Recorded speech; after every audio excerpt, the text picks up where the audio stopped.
Quiero comenzar retomando algunas frases de la enseñanza del domingo pasado por parte de nuestro querido pastor Mario Villamarín, que personalmente me habló mucho al corazón.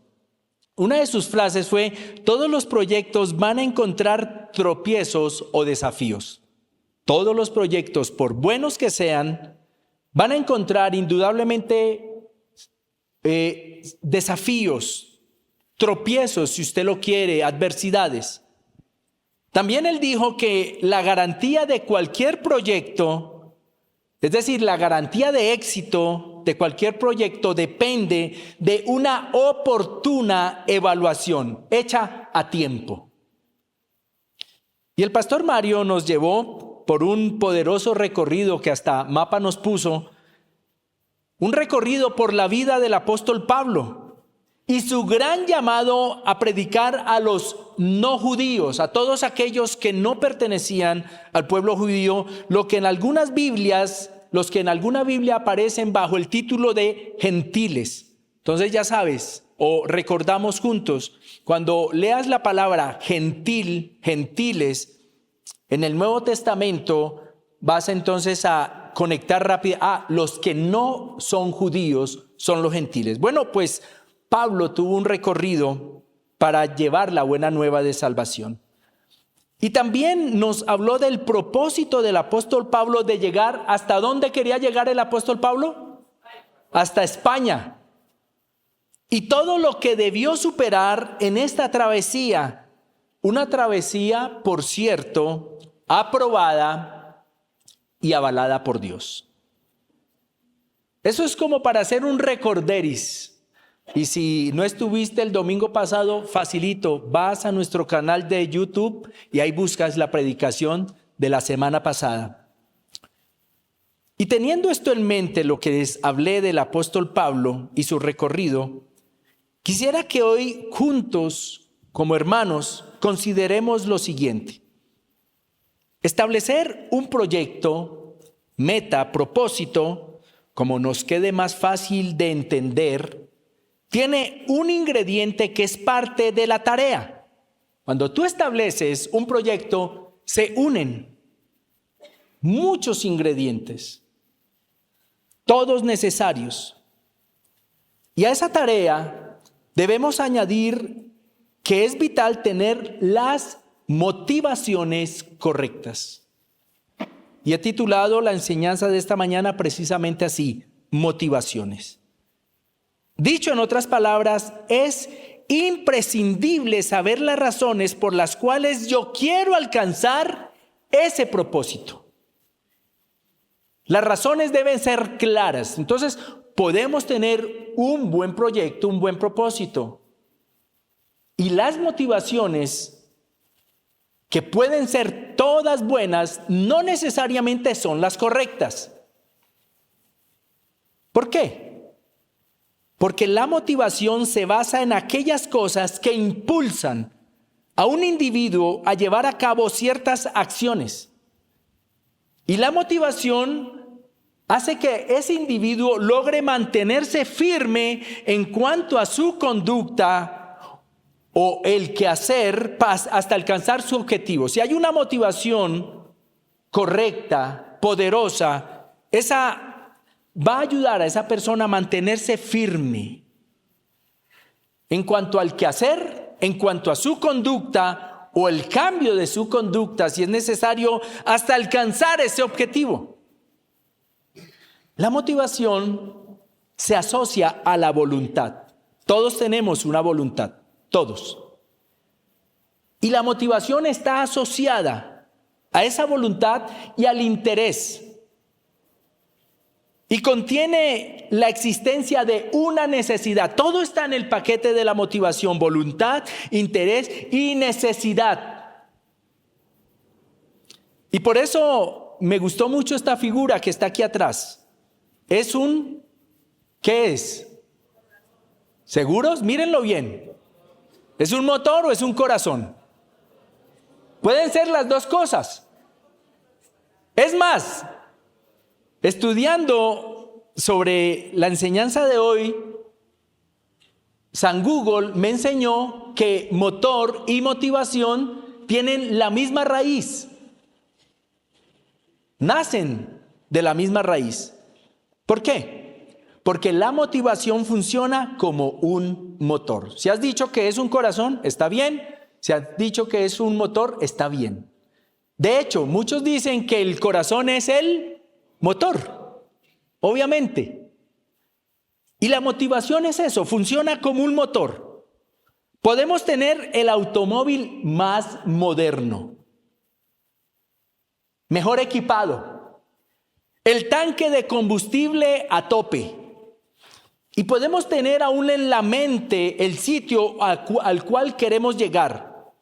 Pero si el motor no se enciende, ¿qué va a suceder? ¿Ustedes qué creen que va a suceder si el motor no se enciende? Sencillo, no vamos a llegar a ningún sitio. Y usted puede tener absolutamente todo, como le dije, todo equipado. Pero en el interior de un automóvil está el motor. De hecho, hay algo particular y es que el motor como tal es estático, él no se mueve. Él mueve otras partes, porque el vehículo es el que se mueve en sí. Y la motivación funciona, y por eso el corazón. Ahorita vamos a ir descubriendo por qué esa figura que está allí atrás. Seguramente, por el camino, si ya encendemos el motor y el automóvil comienza a moverse, seguramente por el camino vamos a encontrar trancones, baches, lluvias, pendientes, bajadas, curvas peligrosas. Es decir, lo que se encuentra regularmente en cualquier camino. La manera más segura de estar en un carro es dejándolo dentro del parqueadero.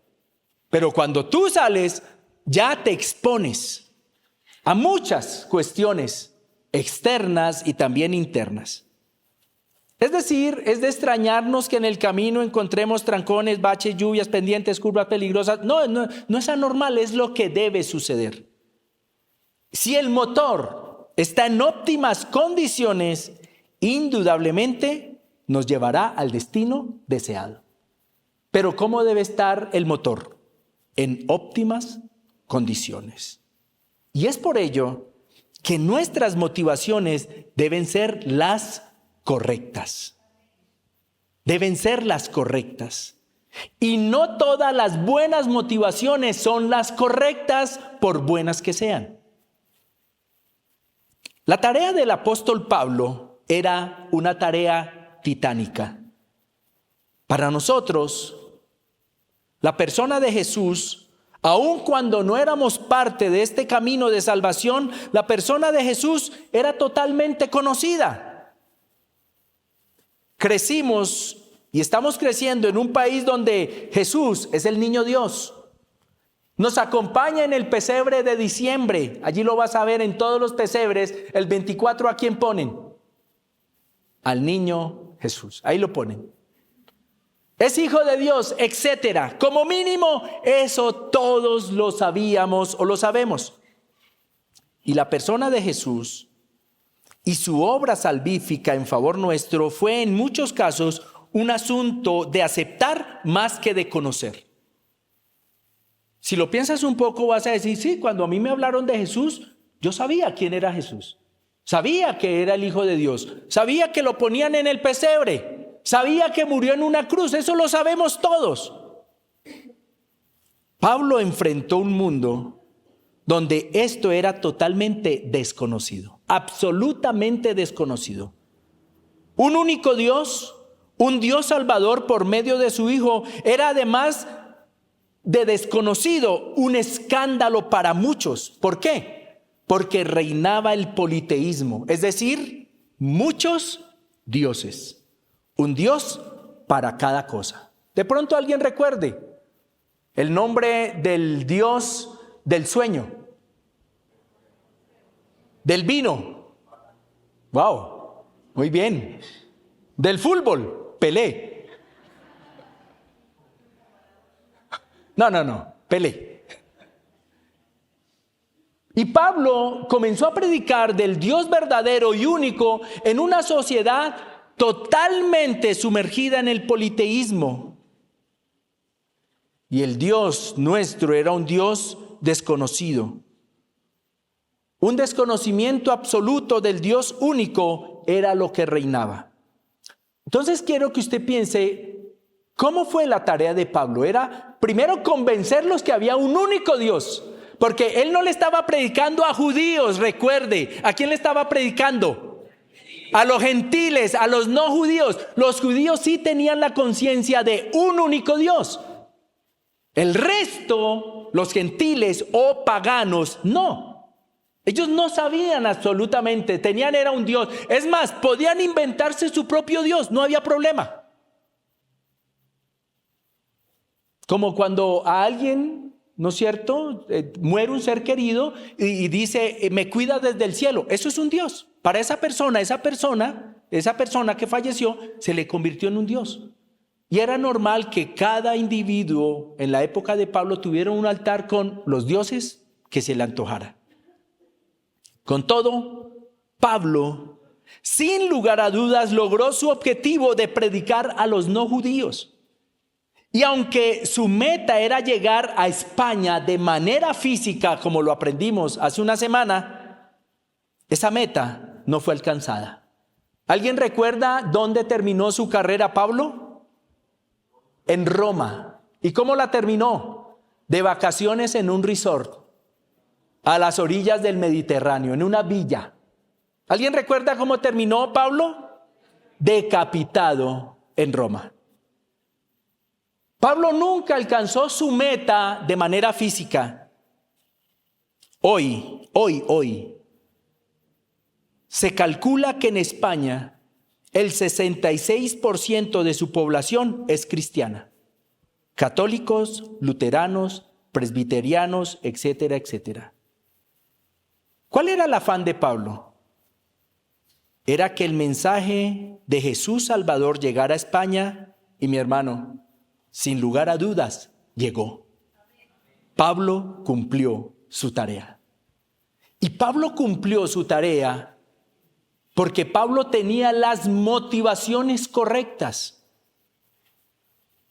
Y eso se convirtió en el motor que lo mantuvo a pesar de todos los desafíos que debió enfrentar. Desafíos que, como nos recordaba nuestro pastor Mario, incluyeron atentados mortales contra su propia vida. En una ocasión lo apedrearon y lo dieron por muerto. Y sus hermanos en la fe levantaron lo que creían era ya el cadáver de Pablo. Y quiero que piense, por favor, y que juntos hoy reflexionemos sobre las motivaciones del apóstol Pablo y paralelamente reflexionemos sobre nuestras motivaciones. No vamos a pensar solamente en Pablo. Quiero invitarlo a que usted se involucre. Y en la medida que vamos avanzando, usted piense, ¿cuáles son mis motivaciones para mis proyectos, para hacer lo que hago? ¿Por qué? Porque cuando las motivaciones son correctas, su corazón se convierte en esa figura que está allá atrás. El motor que lo mantiene a usted en marcha para alcanzar sus proyectos.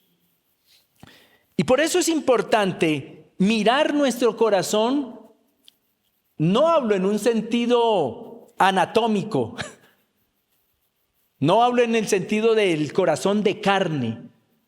Me refiero al centro de nuestros pensamientos, de nuestros deseos, de nuestros anhelos, de nuestras decisiones. ¿Cómo está ese motor? ¿Cuáles son las motivaciones que nos mueven a hacer lo que hacemos, a tomar las decisiones que debemos tomar? Y si las motivaciones son las correctas, y en algún momento hablaremos sobre si el proyecto es el correcto. Quiero que juntos vayamos a la palabra de Dios para estudiar un poco sobre las motivaciones del apóstol Pablo. El primer texto que quiero compartirles está en Hechos, en el libro de los Hechos de los Apóstoles, como aparece en la Biblia, capítulo 13, Verso 46 al 48, permítanme leerles este texto bíblico.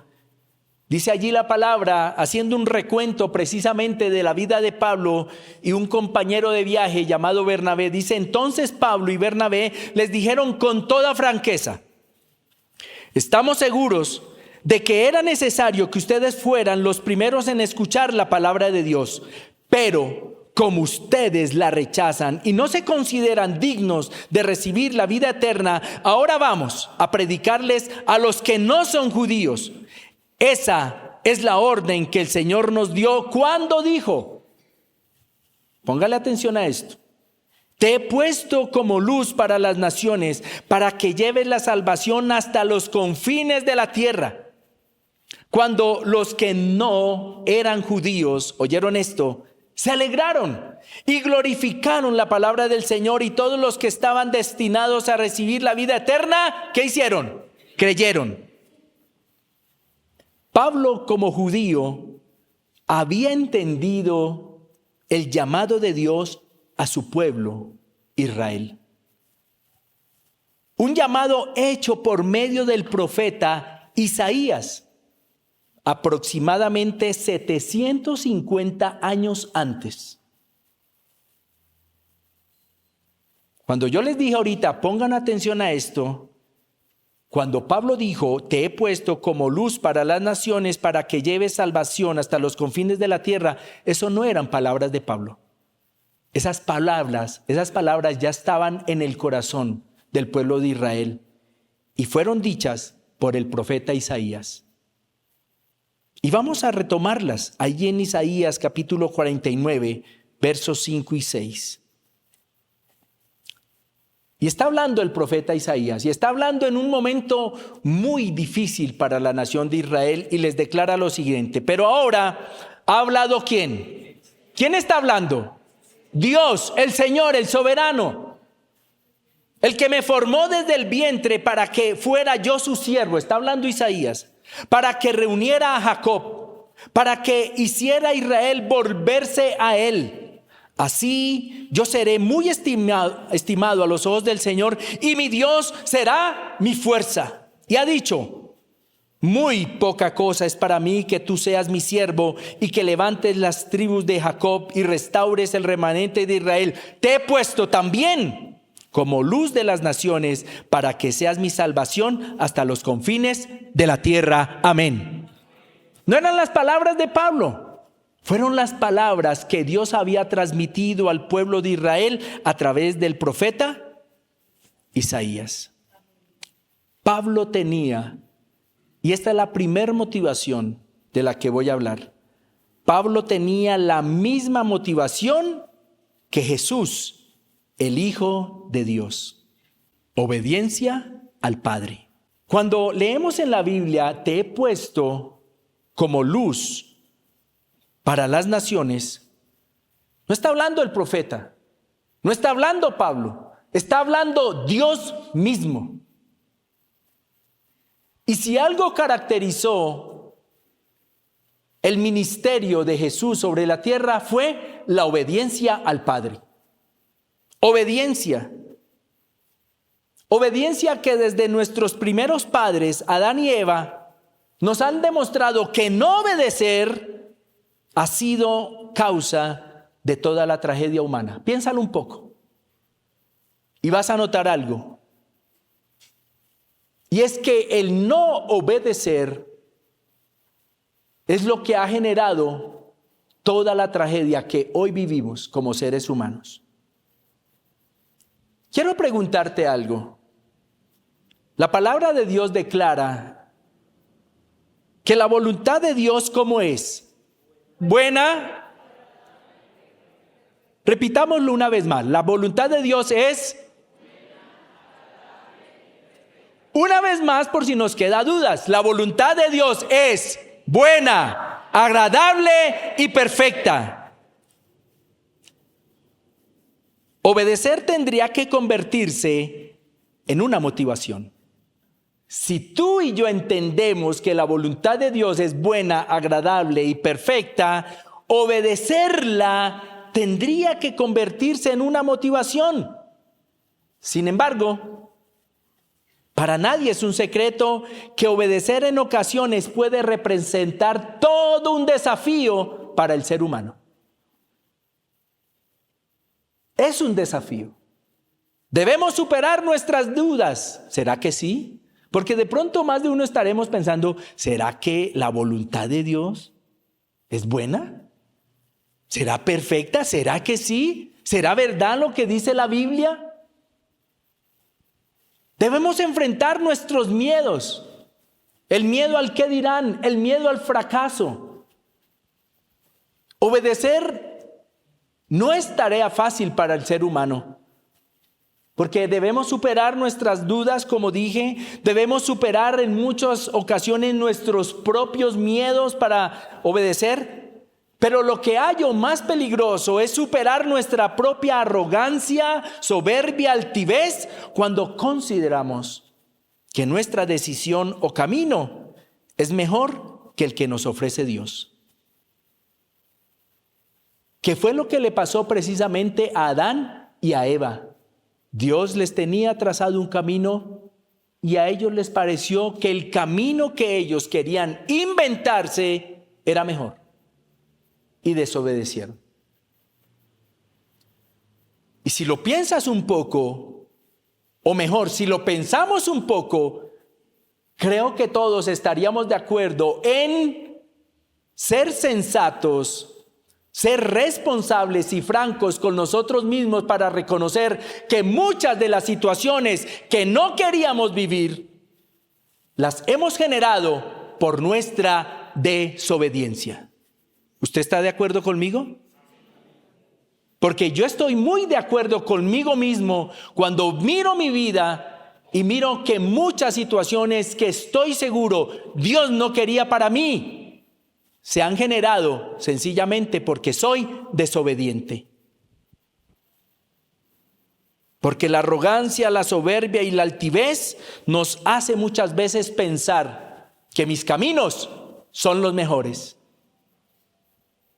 Y el mismo Pablo declaró más adelante en una carta que escribió a la iglesia en Corinto, en esa primera carta, en el capítulo 9, verso 16. Sin embargo, dice Pablo, predicar la buena noticia no es algo de lo que yo pueda jactarme, chicanear, ufanarme. ¿Qué dijo Pablo? Estoy obligado, ¿por quién? Por Dios a hacerlo. Qué terrible sería para mí si no predicara la buena noticia. Pablo decidió obedecer a Dios. Eso le hizo ocuparse en conocer la voluntad de Dios y ponerla por encima de su propia voluntad. Y eso es obediencia. Obediencia es cuando yo pongo la voluntad de otro por encima de la mía. Y Pablo fue exactamente lo que dijo, al punto que dijo, estoy obligado por Dios a hacerlo. Y entonces obedecer a Dios se convirtió para Pablo en una motivación en la que estaba incluido, déjame decirte algo, cuando tú y yo obedecemos a Dios, le agradamos. ¿Tú quieres agradarle a Dios? ¿Quieres agradarle a Dios? Si tú quieres agradarle a Dios, una de las mejores maneras es obedeciéndole. Hacer honor al título que Dios ostentaba en la vida de Pablo. Pablo decía que Dios era su Señor. Y Pablo entendía que cuando le decía Señor a Dios, estaba sometiéndose a la autoridad de Dios y por lo tanto tenía que obedecerle. Y por eso la obediencia era esa motivación tan poderosa para Pablo. Y por eso lo que leímos, Pablo dice, estoy obligado. Y esa obligación, como cuando tú y yo tenemos que levantarnos cada día porque tenemos una obligación laboral. ¿Cuántos han ido a trabajar sin querer ir a trabajar? Levanten la mano, por favor. A mí me ha pasado. ¿Cuántos se han sometido y obedecido a una dieta aún sin querer? Ya unos más tímidos. Los que están un poco voluminosos pues ni la levantan. No, yo no obedezco a nadie.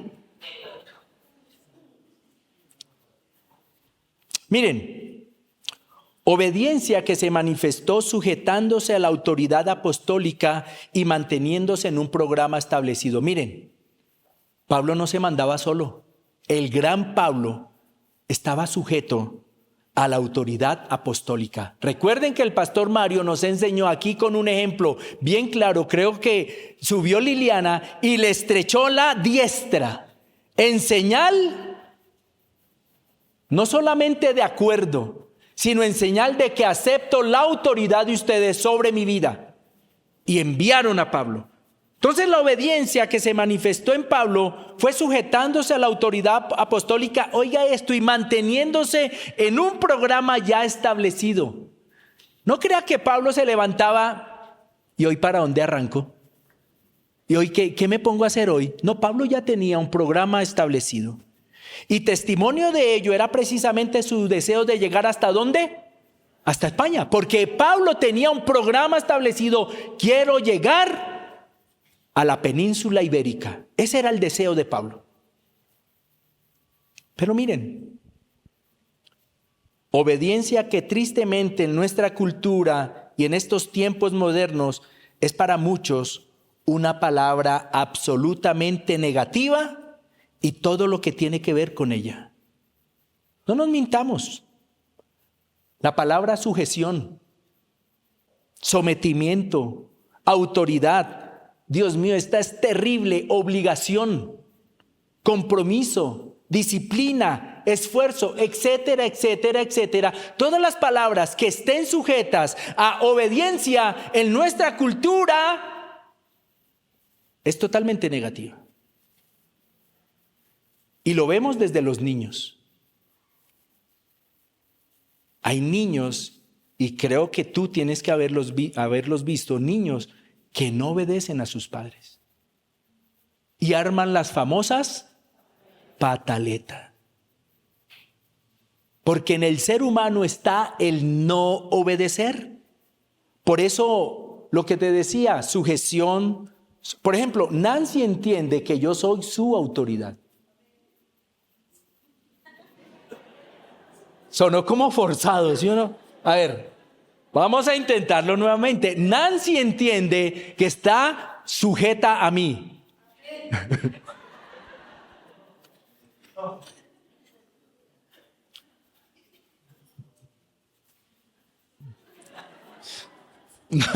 ¿Cómo lo tomarían ustedes? Pero miren, de verdad, cuando los muchachos están aquí reunidos, cuando estamos en la reunión de jóvenes, hay momentos en que, muchachos, por favor, ya, por favor, vamos a cerrar el piquito, vamos a escuchar. Pero eso es para todos nosotros. Nos cuesta someternos. Nos cuesta aceptar la autoridad de otros. Nos cuesta la palabra obligación. Nos cuesta la palabra compromiso, la palabra disciplina y mucho más la palabra esfuerzo. Y todas están contenidas en la palabra obediencia. Nos cuesta.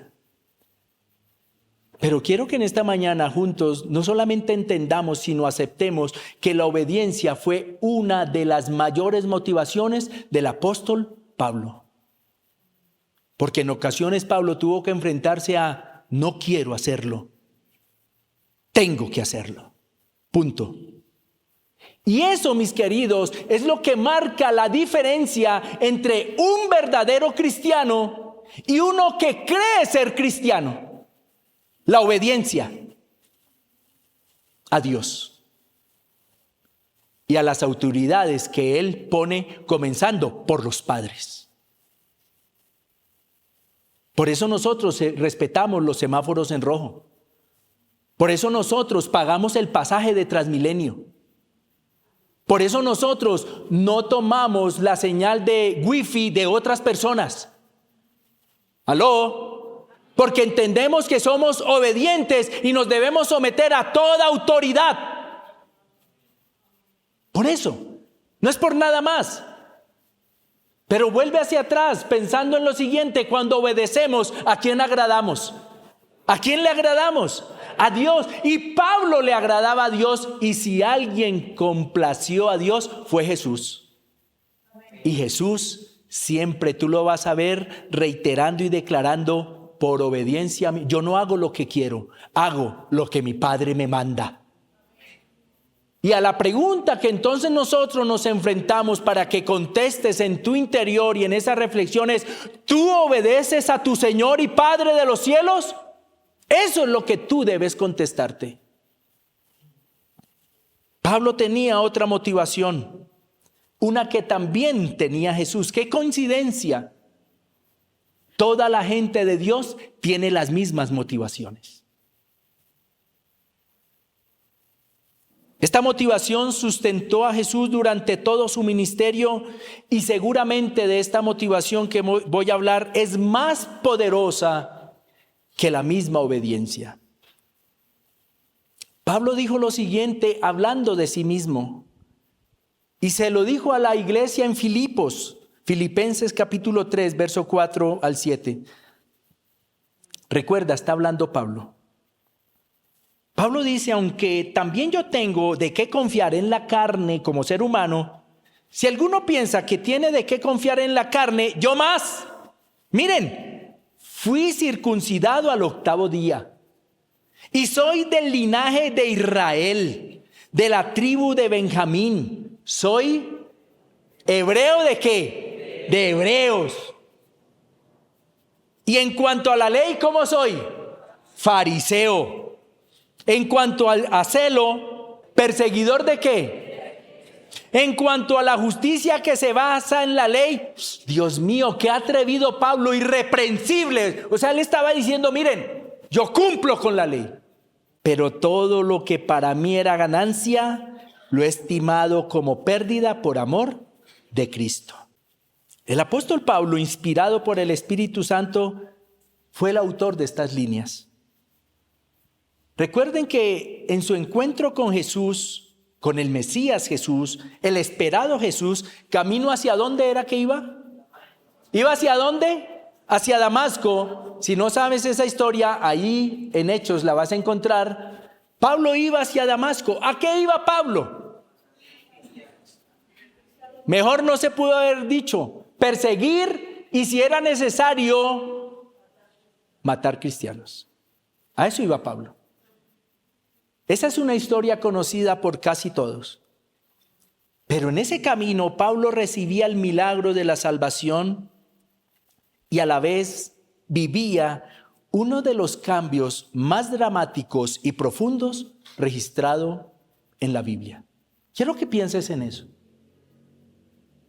El hecho más grandioso es, claro que sí, haberse encontrado cara a cara con el Salvador, con el Mesías que él esperaba como judío.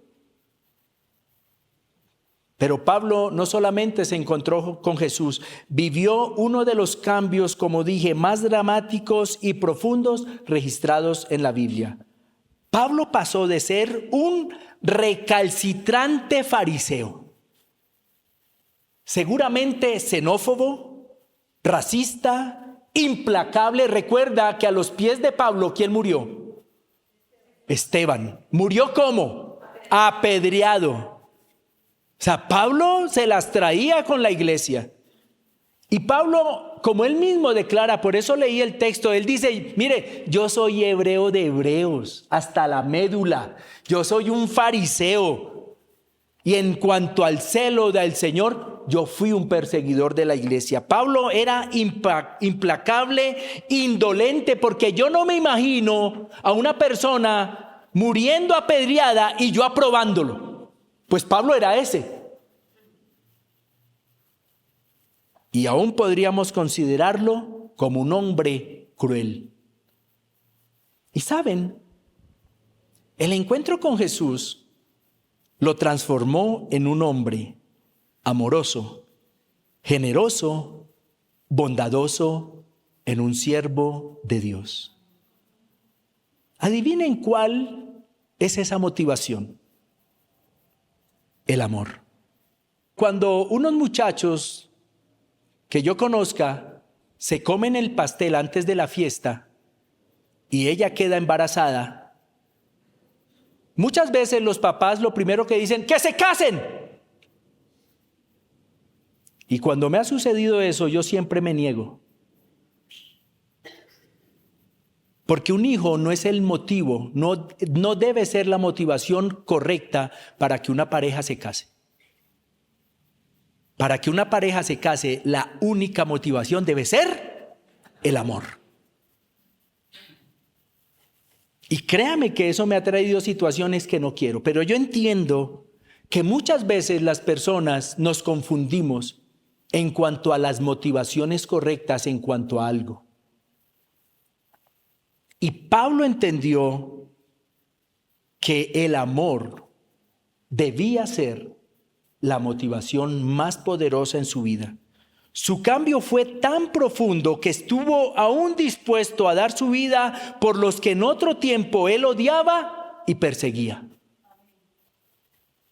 ¿Cómo sería el cambio tan profundo de Pablo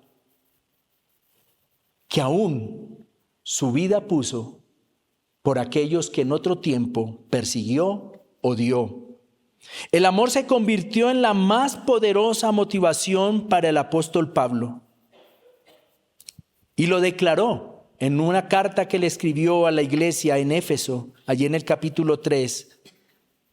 Pablo dijo, por esta causa yo, Pablo, prisionero de Cristo Jesús, por amor de ustedes los gentiles, los no judíos, si en verdad han oído de la dispensación de la gracia de Dios que me fue dada para ustedes, que por revelación me fue dado a conocer el misterio. ¿Cuál misterio? Que Cristo es el Salvador, tal como antes les escribí brevemente, en vista de lo cual leyendo podrán entender mi comprensión del misterio de Cristo.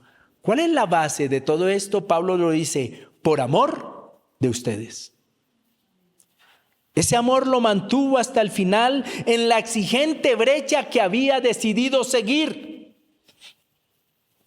Pienso que Pablo entendió lo que era el verdadero amor a Dios. ¿Y por qué digo esto?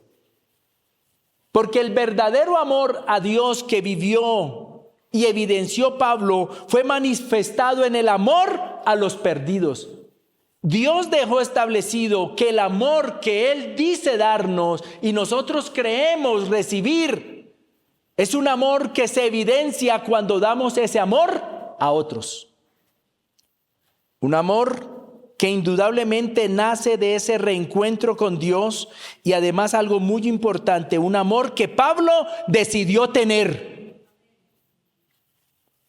Decidió tener. Dios nos da de su amor. Dios nos da de su amor. Dios nos da de su amor. Pero soy yo quien decide amar o no amar. Soy yo quien lo decide. Y Pablo decidió, pasando por encima de todo lo que él era, decidió amar. Y amar a un pueblo que no era su pueblo, a los gentiles. Sabemos que muchos seres humanos, movidos por el amor a algo o a alguien, han realizado grandes proezas, inconcebibles hazañas. Y puedes leer al respecto en muchos libros. Pueden mirar muchas películas inspiradas, como ellas dicen, en hechos reales que demuestran lo que estoy diciendo. El amor ha movido al ser humano a hacer y alcanzar cosas inimaginables. El amor es seguramente la mayor motivación. El amor a Dios y el amor a los perdidos. Y considerando esto, decidí que todos mis proyectos deben contener esa motivación. Porque hay personas que su motivación tiene que ver más con lo material, tiene que ver más con lo económico. Y no es que esté mal, sencillamente es una motivación errada. Para nosotros, los hijos de Dios, la mayor motivación que debemos tener en todos nuestros escenarios de vida, es el amor. El amor a Dios, el amor a mí mismo, el amor a mi prójimo, el amor a los perdidos. Y ese fue el combustible que mantuvo a Pablo vibrante, comprometido, trabajador, sometiéndose a cuanta cosa lo mantuvo allí. ¿Saben por qué? Porque él amaba. Amaba a los que no conocen a Dios. Y el pago y el costo de ese amor fue su propia vida. Hoy es un día en el que Dios nos invita a reflexionar cuáles son nuestras motivaciones. Y entonces hallé que en muchas situaciones donde yo veo en mí y en otros desgaste, desánimo, un no querer, es porque sencillamente no tiene la motivación correcta. No la tiene. Y como no tiene la motivación correcta, nunca va a tener su motor funcionando como se debe. Nunca lo va a tener. Y hoy yo quiero invitarte para que pienses en tu matrimonio, los que están casados. En tu noviazgo, si estás en esa etapa del noviazgo. ¿Qué te motiva a estar con esa persona? ¿Qué te motiva a construir lo que estás construyendo? Quiero que pienses en tu trabajo, en lo que desarrollas para el sustento. ¿Cuál es la motivación? ¿Qué te motiva a venir a este lugar? ¿Qué te motiva a los que le sirven al Señor? ¿Qué los motiva? Y si estás desmotivado es porque quizá no tienes la motivación correcta. Y si tú quieres alcanzar ese proyecto, esa meta, debes tener la motivación correcta. Y Dios hoy nos ha entregado dos motivaciones correctas: el amor y la obediencia.